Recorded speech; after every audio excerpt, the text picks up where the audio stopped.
What's up, guys? Welcome back to the Deep Dig of Sports Pod. I'm your host, Drew, with my other host over there. What's up? Countdown to Christmas time. It's D. How's everything going? Dude, I'm feeling great today. Christmas is almost upon us. I know we've been showered with the gift of Brock Purdy, but my friend, shout out to Lil Diana, took me to this place called, what was that place called? Falling Prices. So it's like where they just bring pallets of junk and you like go in and you're literally opening cardboard boxes and like what's in there. And I found like a lot of good Christmas gifts. It was all $6, whatever you could find. And like as the week goes on, the price goes down every day. So like tomorrow Ooh, it's $5, the next day it's 4. So I had quite a day. pretty good stuff. Pretty good stuff. I'm just so excited. We are inching ever so close. Well, first up, this Thursday, we got the Seattle Seahawks. This is going to be a big test for Brock Purdy. But after that, we're actually going to be at that Commanders game, you and I. So I'm so excited. This is going to actually be my first regular season game. I've actually been to two, I think, preseason games and one preseason Raiders game where I got in for free because the Raiders suck so bad. I was I want to say 11-year-old kid, and we wore it we went because we were part of a flag football organization. Yeah, I was there too. I was a younger And kid. they made they made us wear our flag football jerseys. I had a Cardinals jersey on, and as a little kid, these shitty ass Raiders fans were drunk, talking shit, and wanting to fight me, a literal child. So that is the To be Raiders fans to for be you. fair, you were pretty tall for 11-year-old. But yeah, we're looking forward to being at this Commanders game. We're gonna be in Greenlawn 4 in that parking area. We're gonna be tailgating. Come find us. Come talk to us. We'll be tweeting out all day at the Deep Dig Pod. So go and like, comment, subscribe, follow us on Twitter, and we're looking forward to like meeting some of you guys and come have some drinks with us, man. I'm pumped. We're ready. But let's get to the pod because Brock Purdy is that guy. I've been saying it all season ever since we drafted him. Go back and check our Mr. Irrelevant video. How you feeling about his performance against the GOAT? It was a very impressive performance. I mean, they blew them out, and Brock Purdy looked just as amazing as everyone was hyping him throughout the rest of the week. It really felt like this was a coming out party. He was just on it. He had a rushing touchdown. He looked good in the face of pressure. He looked poised even while up, like, hey, I still want to make some plays. Like, let's get this oh my God, that throw to Brandon Ayuk. It looks even better when you watch it on the replay, knowing that he needed to do that pump fake when Brandon Ayuk was gonna, it looked like he was gonna run that hook route. Brock Purdy pump fakes, gets the DB to step in, and then throws it while knowing he's gonna get smashed by that D tackle. It was an awesome play, dude. He just kept making play after play, and especially like Kyle to have the confidence in him to throw that Ayuk play after that pick got called back. Like, what is Kyle drinking lately, man? Like, what is in his water to where he's calling these Brock Purdy plays like his favorite guy, like as if we drafted Brock Purdy with the number 3 pick. He's just feeling so confident about this guy. I think it's because Purdy has that air about himself. Like, did you see, like, he is a literal field general. He was out there like, hey, get over here. No, stop. I remember I watched like a good hour of Brock Purdy breakdown from this first game. From JT O'Sullivan. I watched the Baldy's breakdown of it. He was really like picking his shots, and he was like in full command of the game. At no point did it feel like yep, that's a rookie. It felt like, damn, all of his play time that he had really, really mattered in this situation, which was an NFL game against Tom Brady and the Buccaneers. It was a wild experience, and they blew the brakes off of them, dude. They made this even though this defense has been a little bit of hit and miss, there's still a really good pro defense. Todd Bowles is one of the best defensive coordinators. If he were just the defensive coordinator, it'd be like, damn, Todd Bowles should probably get a head coaching gig. But he's one of the best defensive coordinators, and they just had no answers for Brock Purdy. It was really awesome to see. Yeah, it's crazy because last night I just binge watched all of the new season of Last Chance U.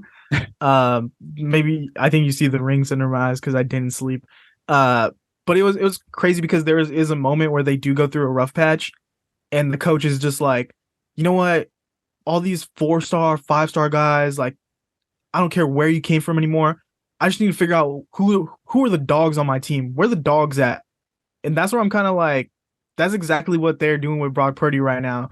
Like, it does not matter he wasn't a first round pick or he wasn't at Alabama or Ohio State. It's like, this guy is a fucking dog, and he's coming to play every play. Like, he's hurt right now, and he's like, no question about it, I'm ready to roll.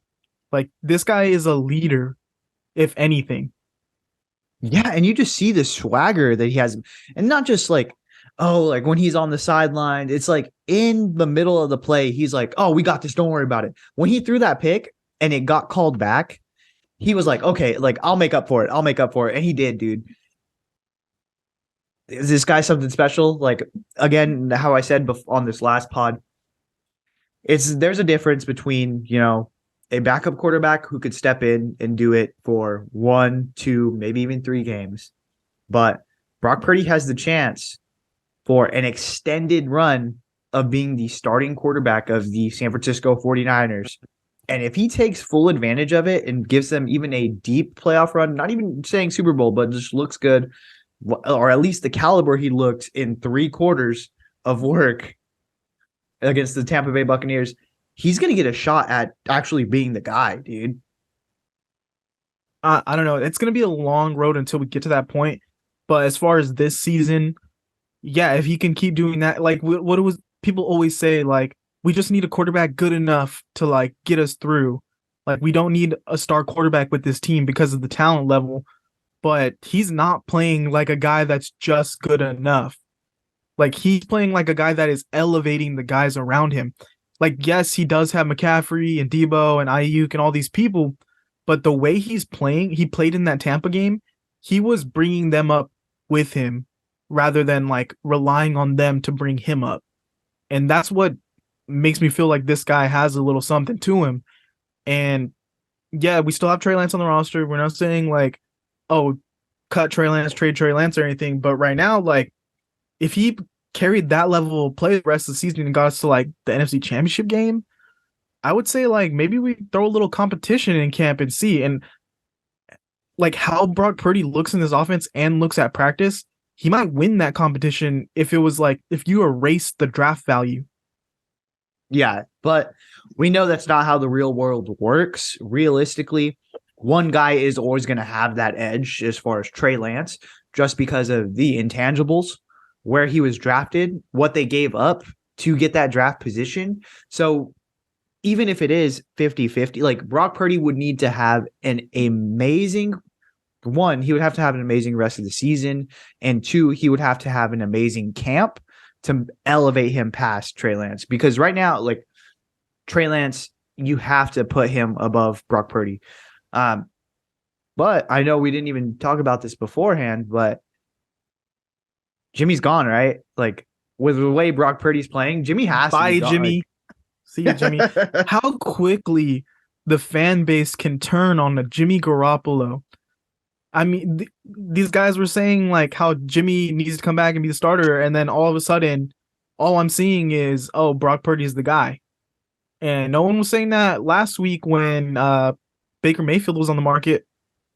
Yeah. It's just a lot of flip-flopping. I ain't calling out anyone specific, but there's been a lot of flip-flopping. I'm not gonna lie. All right, it was me. Like I was like, Jimmy needs to come back now. Like if we could get him back in like 6 weeks, that means that all Brock Purdy has to do is just win the wild card game. But no, like he's done, dude. Like it makes it such an easier decision to walk away from Jimmy Garoppolo when you know you have both Trey Lance and now Brock Purdy playing at this level. it makes it very easy to not overpay for a guy in Jimmy Garoppolo, who we just said this is the perfect incumbents of the Jimmy Garoppolo experience. There's a lot of hope. There's, flashes here and there, but ultimately there is disappointment because he's just not going to play. And why would you pay 15 to 20 million, however much Jimmy's going to get in the market, for a quarterback when you just saw that someone can do it for a lot cheaper? Like, if we're going to roll back with Jimmy now, if Brock Purdy stays this level, he's looking better than Jimmy.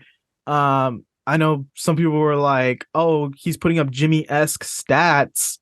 When is Jimmy sat a fourth quarter because he's blowing out a team? Like, I don't remember. I don't think I've seen it.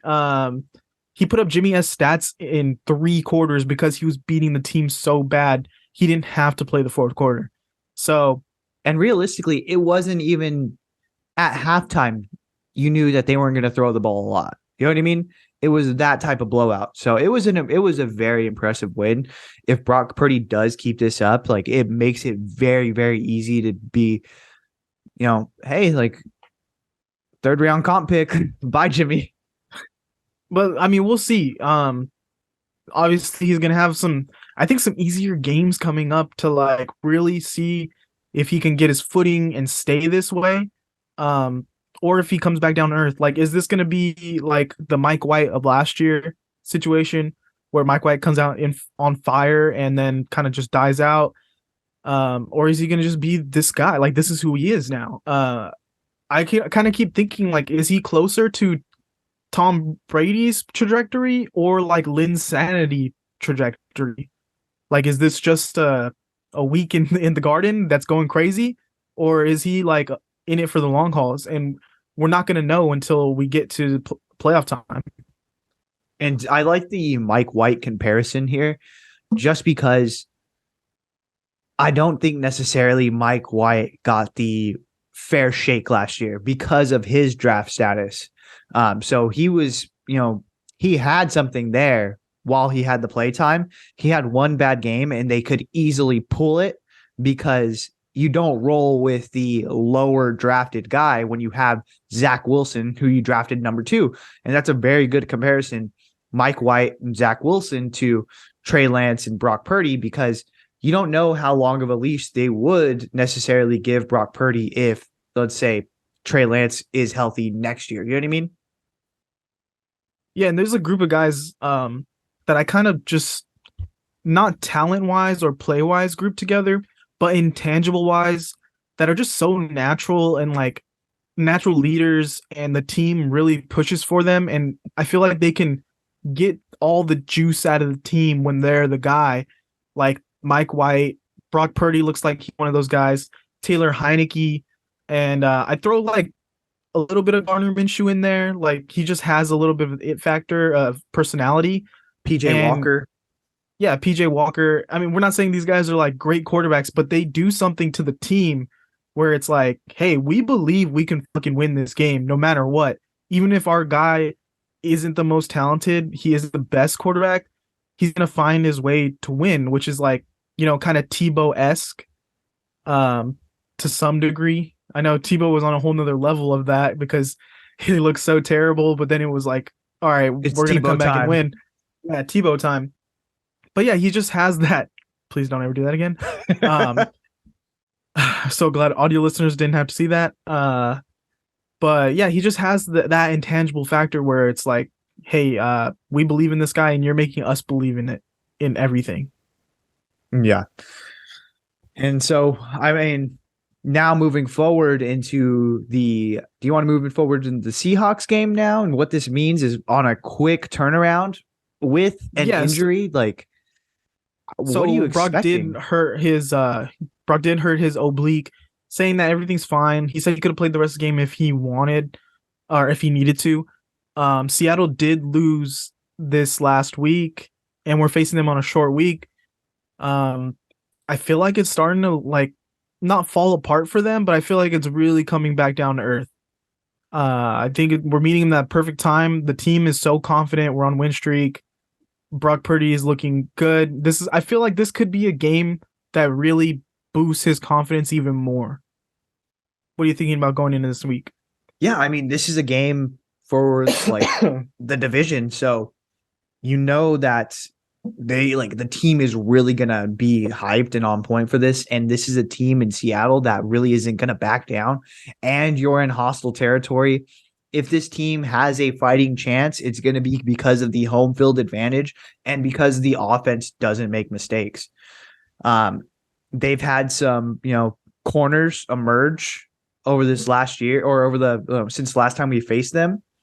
And I'm excited to see what this defense is going to throw at, a young quarterback in Brock Purdy and how the rest of the offense is going to react to it. Now we have Christian McCaffrey. We didn't have him before. So it's two completely different teams facing off. It's going to be an exciting matchup. And every time Seattle and San Francisco face off, it's a dogfight. So two completely different teams. One seems to be trending the other way while one is trending up, but you just throw the records out when it comes to this specific matchup. And I think this is just it's not a must-win game per se for like playoff wise, but I think it is a must-win game for the 49ers in the fact that we can just close out this division. Like, let's just win it already. And then I think we're kind of locked in that 3 spot. The losses earlier in the season are really coming back to haunt us. And each week since those losses, they've looked worse and worse and worse. And it's coming back now. Like, it's coming back around. We're not going to be able to get the 2 seed because Minnesota is deciding to be regular season MVPs here. And then the Eagles are just so far ahead. So 1 seed is completely gone. 2 seed is going to be hard to come by. But if we can, win this game and be just secure our playoff life, that's all we want to do.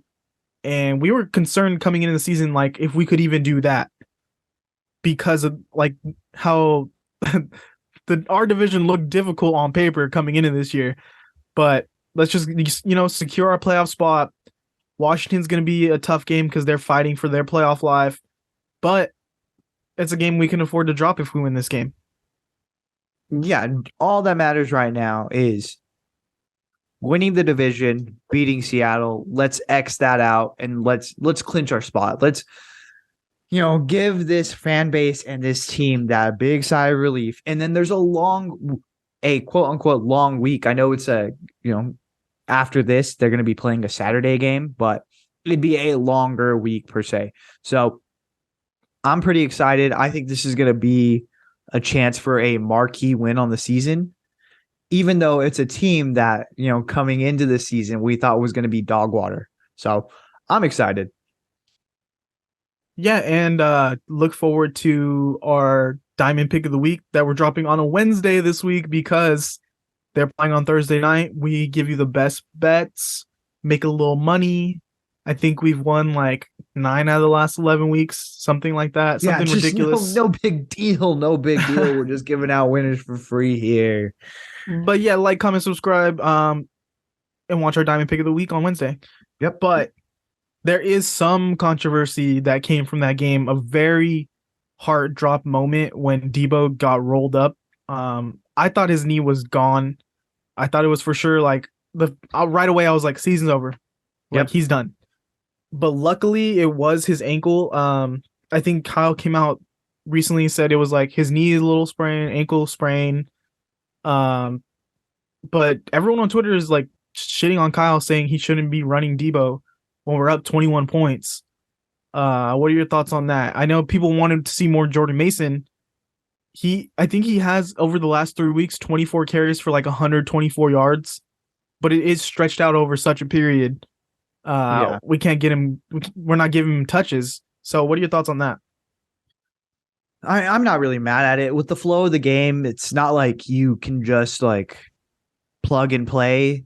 Like, you got to still have that threat of a Deebo run. I know it's, optics. It's like, oh, well, they were up 21. Yeah, but also we need to make sure that when Deebo goes in motion, like, he is going to get, that handoff that sometimes people bite. You know what I mean?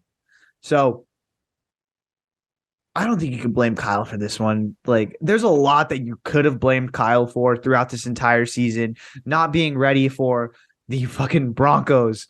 Who else did we lose to that we needed? The The Falcons. Falcons, Who? Oh, the Bears. Bears. So there's a lot that you could throw on Kyle. This wasn't one of them. This is just one of those things. Like, it happens. This is what you pay Deebo Samuel for. You didn't pay him to be a straight up wide receiver. You paid him to be an offensive weapon.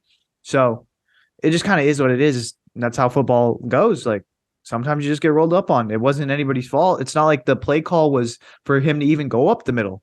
So, like, anyone complaining, like, Kyle's just running these people up the middle. That's not where the play was supposed to go anyways. He bounced back.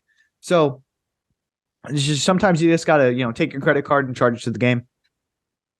Yeah, it's a physical offense. We're banking on guys that are injury prone.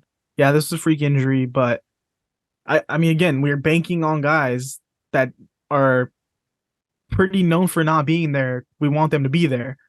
And so things like this happen. We got lucky. He's gonna come back. So that's all I care about. As far as the play call, like, yeah, we're only up 21. You never know. Especially like Deebo fumbled on that. They could have went down and scored, and then like Brock Purdy, gets a little shook. He's a rookie, and you never know. It's not like the NBA. Like, basically sit down your starting five when you get up 20, and like you can coast the rest of the game. You'll probably be okay. We've seen the Lions come back a lot of times on teams. We've seen some crazy stuff happen, and in the NFL, you don't have so many players on the roster where you can just sit everyone. Like, you don't have that luxury. Even in blowouts, you don't see quarterbacks really sit until like 5, 6, 7 minutes left in the game. Brock Purdy sat pretty fucking early in this game because it was just like so far gone. But yeah, it's not like a typical thing to like let off the gas in the third quarter or something like that. He got hurt in the third? Yeah, I believe so. I don't know. No, it actually might have been in the second. Or yeah, I don't know. It's either way. It's it was not something where you typically let your foot off the gas, especially in the NFL, where like they're gonna keep coming at you, and like we seen Mike Evans can get a deep ball at any moment. So I'm not too mad at it. It's what it is. Deebo's gonna be okay. The same thing could have happened to McCaffrey, and then we could have been like, what are you doing, Kyle? Why isn't Jordan Mason in there? And Jordan Mason could have got rolled up. Like, it just happens. So, especially all these guys. Like, Kittle, he could have got hurt easily. McCaffrey could have got hurt easily. Mitchell is hurt. Like, yeah. It's just what you come to expect with this offense. I give him more blame for the Trey Lance thing. For the Trey Lance injury, running up the middle and all that. That's a different story. That's a different story. That's a whole different story. On that. I had no problem like giving Kyle the blame on that one more than this. This is a non-issue for me. Yeah, but I think that's everything for today, guys. Yeah, we're done, folks. Go ahead and like and subscribe to the YouTube channel. Follow us on social media, on Twitter and Insta, and also check out the pod. You can listen to the audio version on pretty much any platform. Yeah, and check out some videos that are either up here or on that side. Yeah, we did some cool stuff lately, so go and watch those. Thanks for watching this. Later.